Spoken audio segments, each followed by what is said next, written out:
Hello बच्चों, कैसे हैं आप? बच्चों मैं संतोष सर आपका अकाउंट्स की फैकल्टी और विनीत सर हमारे आपके इकोनॉमिक्स एंड बिजनेस स्टडीज की फैकल्टी। ये वीडियो हमने खास डेडिकेट किया है अपने 12th क्लास वाले बच्चों के लिए और नेक्स्ट वीडियो हमारी 11th क्लास वाले बच्चों के लिए आएगी। इस वीडियो में हमारा मेन जो डिस्कशन है कि अब आपकी स्ट्रेटजी क्या होनी चाहिए। टर्म 1 आपका ख़त्म हो चुका है, कुछ बच्चों के कुछ शायद अब पेपर अभी बच गए हैं तो उनका अबाउट टू फिनिश होगा, मतलब अभी ख़त्म होने वाला है। लेकिन अब हमारी स्ट्रेटजी क्या है? अभी बहुत सारी अनसर्टेनिटी आने वाली है, ओमिक्रॉन का भी खतरा बढ़ रहा है, हो सकता है कि कोविड दोबारा आपके देश में फैल जाए और एग्ज़ाम हो सकता है कि आपका MCQ बेस्ड हो जाए, हो सकता है कि आपका सब्जेक्टिव भी पेपर हो। तो हम अब तैयारी कैसे करें, इसी बात का डिस्कशन करने के लिए आज हम लोग आपके पास आए हैं। हाँ बच्चे, एक तो मैं बता दूं पहले, जिन बच्चों ने हम लोगों से क्लासेज ली थी, पेड क्लासेज ली थी, मैक्सिमम बच्चों का रिव्यू आया है कि आपने अच्छा एग्जाम परफॉर्म किया, आपके अच्छे मार्क्स आए हैं और आपने अच्छा मतलब कि बेस्ट परफॉर्म किया। और जितने बच्चे ये चाहे अकाउंट्स के हो, इकोनॉमिक्स को, बिजनेस स्टडीज के हो, चाहे सबके हो, आप सबको बहुत सारा प्यार, बहुत सारा कांग्रेट्स। जो बच्चे अच्छा परफॉर्म नहीं भी कर पाए उनके पास भी मौका है अगली बार आपको अच्छा परफॉर्म करने का। तो मैं पहले आपको बता दूं कि आज जो हमारा डिस्कशन है वो है आपका कि क्या स्ट्रेटजी आपको फॉलो करना है अभी अगले अटेम्प्ट में आने के पहले, मतलब कि अगला जो अटेम्प्ट होने वाला है। सर एक चीज़ सबसे इम्पोर्टेंट बात अगर देखा जाए यहाँ पे बच्चों को लेकर कि अभी अनसर्टेनिटी है सर। जैसे सीए बोल रहा हूँ, जैसे कि अभी ओमिक्रॉन आ रहा है, जैसे कि अभी आपका कई सारे फिर से लग रहा है कि कोविड कई देशों में फैल गया है। तो पॉसिबिलिटी है कि इस बार क्या होगा कि एग्ज़ाम जब आएगा इनका अप्रैल मार्च में, तो उस समय तक केसेज हो सकता है कि बढ़ जाए।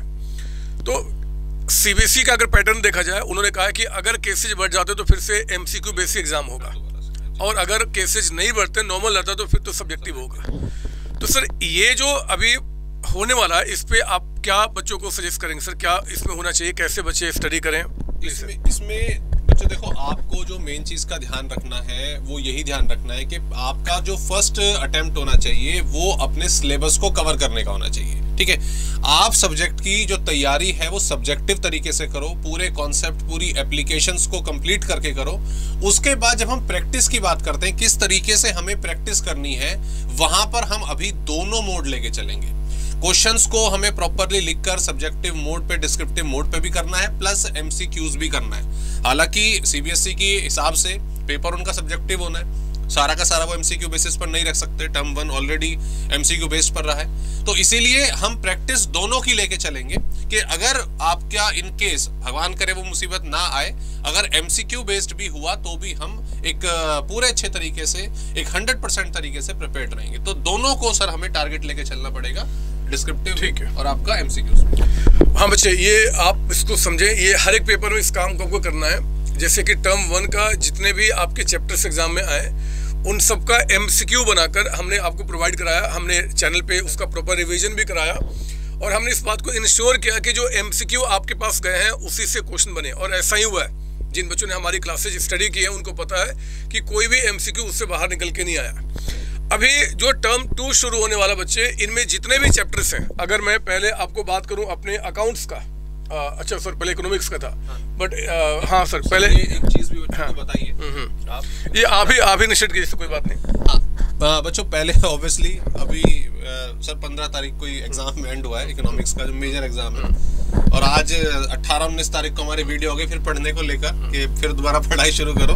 तो कोई बात नहीं, इतना प्रेशर हमें क्रिएट नहीं करना है पढ़ाई का। ठीक है, आप अभी थोड़ा 5 दिन, 6 दिन, 7 दिन, 1 हफ्ता रिलैक्स करिए आराम से, लेकिन एक हफ्ता टू द मैक्स, उससे ज्यादा नहीं रखना है। ठीक है, और इस रिलैक्सेशन में भी कि ये नहीं कि हम बिल्कुल किताबें बंद कर ली हमने। ठीक है, अपना जो इनिशियल टास्क है आप वो रखिए, अपने जो भी रिस्पेक्टिव सब्जेक्ट्स है, अकाउंटेंसी है, इकोनॉमिक्स है, BST है, कोई भी है, उसका जो कंटेंट है दोस्तों, उसकी पूरी प्लानिंग, टाइम टेबल अपना तैयार करिए। मुझे किस बुक से पढ़ना है, ठीक है, मेरा कंटेंट क्या होगा, MCQs भी प्रैक्टिस करने हैं। जैसे हमने डिस्कस करा कि हो सकता है कुछ प्रॉब्लम आ जाए, तो MCQs का भी कंटेंट हमें कवर करना है। और reference book, past papers, in short जहां जहां से आपको चीजों को पढ़ना है वो सारा कंटेंट, वो सारा एरिया आप कवर कर लीजिए। सर मेरे ख्याल से ठीक रहेगा बिल्कुल तरीका इस तरीके से। एक चीज और मैं सर बच्चों को बोलना चाहूंगा कि कोई भी पेपर हो, चाहे इंग्लिश ही क्यों ना हो, मैथमेटिक्स तो मैथमेटिक्स ही क्यों ना हो, ये सारे पेपर क्यों ना हो, अभी टर्म 1 के लिए बच्चे आपके पास जो टाइम था वो एक बहुत टाइम मिला, लेकिन टर्म 2 के लिए टू द मैक्सिमम आपके पास 2.5 से 3 महीने हैं। और मैं गलत नहीं होगा अगर कहूँ कि टू द मैक्सिमम 2.5 महीने ही है। 2.5 महीने सर, उम्मीद है कि अगर कुछ प्रॉब्लम नहीं रही, हाँ, 15-20 मार्च के आसपास एग्जाम होने चाहिए। तो मतलब कि 2-2.5 महीने इनके पास टाइम है। इसलिए बच्चे आपको बहुत मस्ती नहीं करना है। अभी 12th क्लास का जो एग्जाम होता है इसके रिजल्ट पे बहुत कुछ आगे डिपेंड करता है। इसलिए अगर आपने अच्छा परफॉर्म किया है इस बार टर्म 1 में, तो और अच्छा परफॉर्म करें, उसको कंटिन्यू करें अपने ग्रोथ को।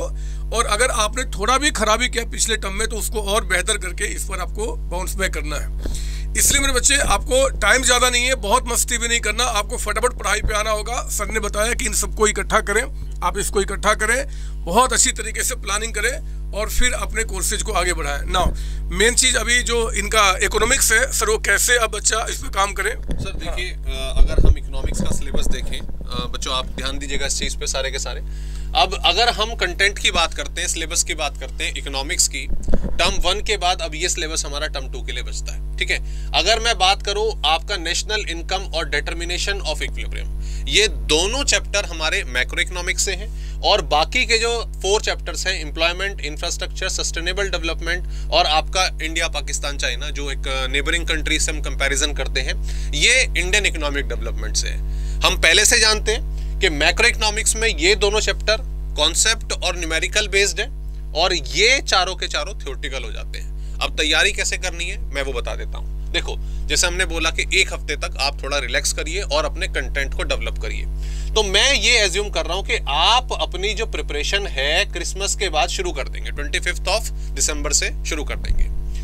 दोस्तों ये दोनों चैप्टर, नेशनल इनकम और डिटरमिनेशन ऑफ इक्विलिब्रियम, आगे चल के भी फर्दर स्टडीज में आप सीए करते हैं, सीएमए करते हैं, वहां पर भी इन चैप्टर्स के बारे में इंफॉर्मेशन है, इन केस वहां पर आपको दोबारा से पढ़नी है। और मैं पहले भी कह चुका हूं, टर्म 1 में भी कह चुका था कि मैक्रो पूरी 12th क्लास में अगर 2 चैप्टर जो सबसे ज्यादा इंपॉर्टेंट है वो ये दोनों हैं और यही आपके अब टर्म 2 में आ रहे हैं। तो मेरी आपसे रिक्वेस्ट है, नेशनल इनकम से हम शुरुआत करेंगे अपने सिलेबस की, ठीक है। सबसे पहले नेशनल इनकम करेंगे, फिर डिटरमिनेशन ऑफ इक्विलिब्रियम पर जाएंगे और इसको बेस्ट ये समझ के कि एग्जाम जनवरी में ही है, इस तरीके से इन दोनों चैप्टर्स को पढ़ना है। मैं उम्मीद करता हूं कि up to the max of 20 days, ठीक है। 20 डेज हालांकि बहुत ज्यादा टाइम है आप लोगों के लिए, ठीक है, मुझे पता आप इससे पहले खत्म कर देंगे, लेकिन 20 डेज यानी कि 15 जनवरी तक इन दोनों टॉपिक्स को प्रॉपरली अच्छे तरीके से खत्म कर लेना। इसमें कोई क्वेरी, कोई डाउट रहना नहीं चाहिए, है तो उसको क्लियर करना है, बाद के लिए नहीं रखना है कि भाई एग्जाम जब होगा तब उसको कवर करेंगे। सो 100% फोकस, एक भी पॉइंट ना छूटे इन दोनों चैप्टर में से। और मुझे पूरी उम्मीद है अगर सबसे ज्यादा क्वेश्चंस आएंगे तो वो इसी में से आएंगे, इसमें प्रैक्टिकल भी, इसमें थ्योरी भी और कॉन्सेप्ट दोनों के दोनों अवेलेबल है। बात आती है फिर 1 by 1 इन 4 चैप्टर्स की जो इंडियन इकोनॉमिक डेवलपमेंट में है, ठीक है। सिंपल 3 पॉइंट फॉर्मूला याद ना, 3 पॉइंट फॉर्मूला।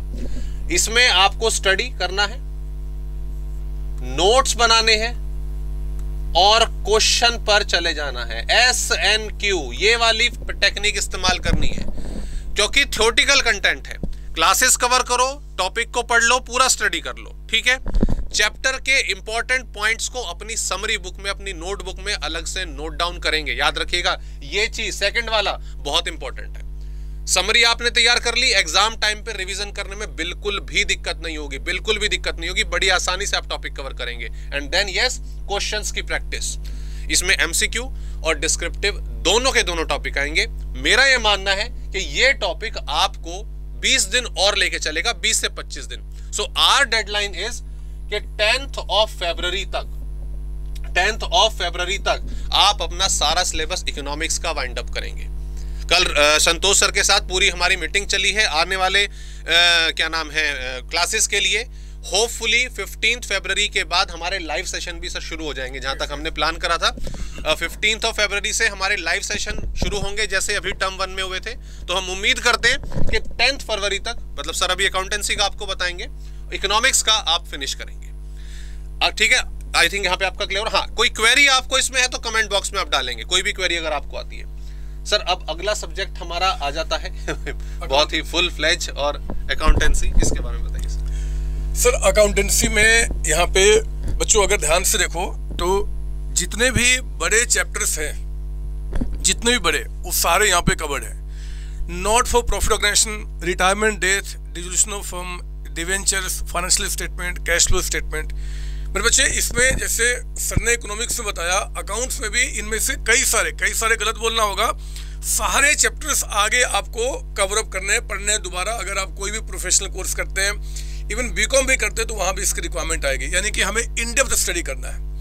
जो क्लासेज मैंने आपको भेजी हुई है वो इन डेप्थ स्टडी के मुताबिक ही है। मेरे बच्चे इस बात को जानते हैं, कहीं पे हमने कोई रटाफिकेशन यूज नहीं किया है, सारे कॉन्सेप्ट पे हमने काम किए हैं। उस कॉन्सेप्ट को आपको प्रॉपर तरीके से भी यूज करना है। बच्चों ध्यान रखना, ये जितने भी चैप्टर्स आपके हैं, ये सारे के सारे चैप्टर्स क्या हैं जी, आपके बड़े क्वेश्चन बनने लायक हैं। बट क्योंकि अगर मैंने अभी बताया कि कोविड अगर आ गया तो एमसीक्यू भी बन सकता है, तो आप चिंता नहीं करें, मैं उस पर काम करना शुरू कर चुका हूँ। और हर एक चैप्टर्स में जितने भी एमसीक्यू बन सकते हैं, वो सारे एमसीक्यू हमारे बच्चों को यानी कि आपको प्रोवाइड किया जाएगा। यही नहीं, जैसे ही आपका, जैसे सर ने 2 महीने का डेडलाइन दिया, मैं तो कहता हूं कि अकाउंट्स को जो ये चैप्टर्स आपके पास है थोड़ा और स्पीड अप करके टू द मैक्सिमम 2 महीने में, 1.5 महीने में खत्म करो।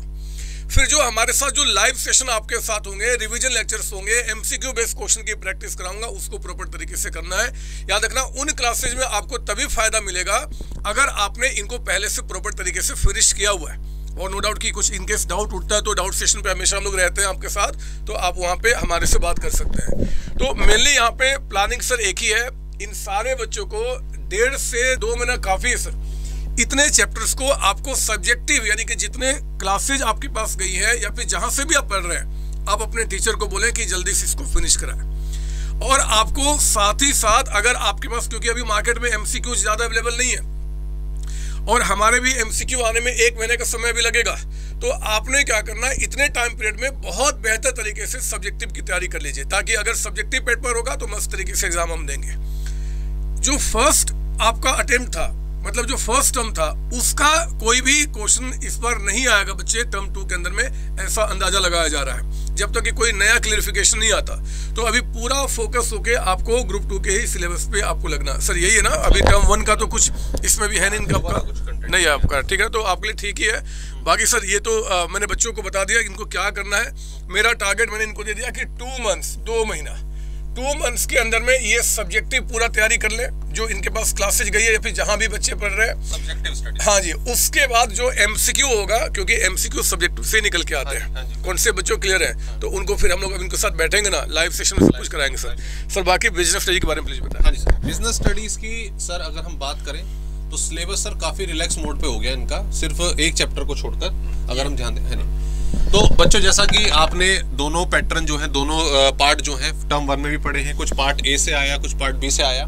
शुरुआत अगर मैं आपको बताऊं, वही 25 दिसंबर अगर हम डेट मानते हैं, आपका ये वाला चैप्टर स्टाफिंग, डायरेक्टिंग और कंट्रोलिंग, ये तीनों के तीनों पार्ट ए वाले सेक्शन से हैं। तीनों के तीनों लड्डू हैं, ठीक है, बिल्कुल मीठे मीठे लड्डू हैं और बड़े प्यार से खाने हैं।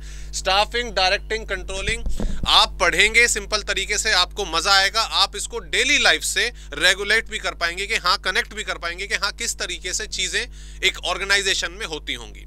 दोस्तों क्योंकि ये तीनों इजी टॉपिक है, मैं सर इसमें ज्यादा टाइम चाहता नहीं बच्चे लगाएं, तो आप इसकी डेडलाइन मान लीजिए कि 10 जनवरी तक ये तीनों खत्म हो सकते हैं।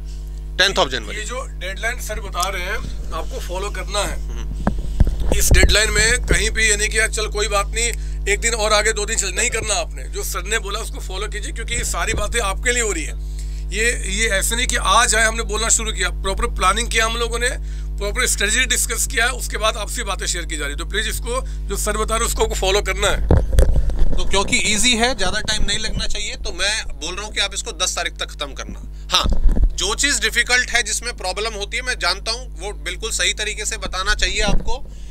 मार्केटिंग मैनेजमेंट जो आपका टर्म 1 में आ चुका है बच्चों, उसके मुकाबले फाइनेंशियल मैनेजमेंट और फाइनेंशियल मार्केट दोनों चैप्टर थोड़े से डिफिकल्ट हैं, इनकी लैंग्वेज थोड़ी सी ज्यादा डिफिकल्ट है, तो मैंने इसको टारगेट दिया आपको थोड़ा ज्यादा, ठीक है। मैं इन 2 चैप्टर्स को, यहाँ पे मैंने 3 चैप्टर्स को 15 दिन का टाइम दिया है, आप इसमें 20 डेज का टाइम ले सकते हैं, यानी कि जनवरी खत्म होने से पहले इन दोनों चैप्टर्स को खत्म कर लेना। खत्म कैसे करना वो सुन लीजिए, बहुत इंपॉर्टेंट है। इसमें आपकी जो वोकैबुलरी है ना वो बहुत ज्यादा स्ट्रांग होने वाली है। बहुत सारे इंपॉर्टेंट वर्ड्स, इंपॉर्टेंट डेफिनेशंस इन दोनों चैप्टर्स में अराइज होगी। तो मेरी आपसे रिक्वेस्ट है, जब आप पढ़ाई कर रहे होंगे ईच एंड एवरी सेंटेंस को प्रॉपरली ध्यान से पढ़ेंगे और सारे के सारे important words, important processes, important definitions जो भी आपको दिखेंगी, जो भी आपको मिलेंगी, आपको नोट करनी है। अगर आपको फाइनेंशियल मैनेजमेंट, फाइनेंशियल मार्केट समझ में आ गया ना, 12th क्लास के बाद आपकी प्रैक्टिकल लाइफ, एक कॉमर्स स्टूडेंट की प्रैक्टिकल लाइफ बहुत इंटरेस्टिंग हो जाती है। तो इन चैप्टर्स पर अच्छा टाइम देकर चलिएगा। रही बात प्रोटेक्शन वाले की, लास्ट चैप्टर की, ये बहुत छोटा सा टॉपिक है, आसानी से आपको समझ आएगा। 3 से 4 दिन के अंदर आप इसको आसानी से खत्म कर सकते हैं। तो जैसे 10th फरवरी मैंने इकोनॉमिक्स में बताई, सर ने 2 महीने का टाइम दिया। इसके डेडलाइन, मैं चाहता हूं कि ये सब्जेक्ट आपका जल्दी खत्म हो, तो 5 फरवरी तक आप आसानी से ये टॉपिक कवर कर सकते हो। और बिजनेस स्टडीज में टर्म 1 में जैसे मैं कहता आया था, आपके खुद के हैंड रिटन नोट्स, आपके खुद के समरी नोट्स बहुत ज्यादा इंपॉर्टेंट रोल प्ले करते हैं, ठीक है, स्टडी करने में। वो हर टॉपिक में बनाते हुए चलिएगा, ठीक है, क्योंकि और हम चाहते हैं कि इन डेडलाइंस तक आप कवर कर लो, क्योंकि जब हमने, जैसा भी सर ने भी बोला, लाइव सेशन जिस तरीके से, जिस जोश से, जिस पैटर्न से हुए थे टर्म 1 में, वो आपके टर्म 2 में भी होंगे। इकोनॉमिक्स के भी होंगे, अकाउंटेंसी के भी होंगे, बिजनेस स्टडीज के भी होंगे। आप लोगों तक सारा कंटेंट पहुंचेगा भी। एंड यस, ऑब्वियसली आपको ज्वाइन भी करना है। और सर मजा तभी है जब आपका सिलेबस पूरे अच्छे तरीके से कवर हो और आप तब लाइव सेशन कर रहे हो, अदरवाइज उसको इतना फ्रूटफुल वो नहीं हो पाता है। एक चीज़ और मैं आप अभी अनाउंस करना चाहूँगा, बट ये अनाउंसमेंट उन्हीं बच्चों के लिए जो इस डेडलाइन को फॉलो कर रहे हैं। हम लोग आपके कोर्स जैसे जैसे ख़त्म होंगे उसके पहले हर एक चैप्टर का रिवीजन लेक्चर्स, मैराथन हम लोग पूरा रिकॉर्ड करने पे लग चुके हैं, ताकि आप कम टाइम पीरियड में मैक्सिमम कंटेंट को आप रिवीजन कर लें। बट नो डाउट कि जो सर ने बताया कि जो आप नोट्स क्लास में बनाएंगे वो सबसे बड़ा आपका रामबाण होगा रिवीजन करने के लिए। तो आप अपनी तैयारी कीजिए, हम भी अपनी तैयारी अपने साथ कर रहे हैं, आपके साथ कर रहे हैं, और एक ही कोशिश रहेगा बच्चे कि इस बार हम बहुत बहुत बहुत बेहतर तरीके से परफॉर्म करें। आप सबको ऑल द बेस्ट, आप पढ़ाई करें। और नेक्स्ट वीडियो हमारा 11th क्लास पे होगा, और आपके साथ कॉन्टिन्यूस अब आपका काउंसलिंग, आपका क्या करियर में होना चाहिए, कैसे क्या करना चाहिए, क्या स्टेप लेना चाहिए, हम आपके साथ जुड़े रहेंगे इस चैनल पे। थैंक यू बच्चों, चलो ऑल द बेस्ट।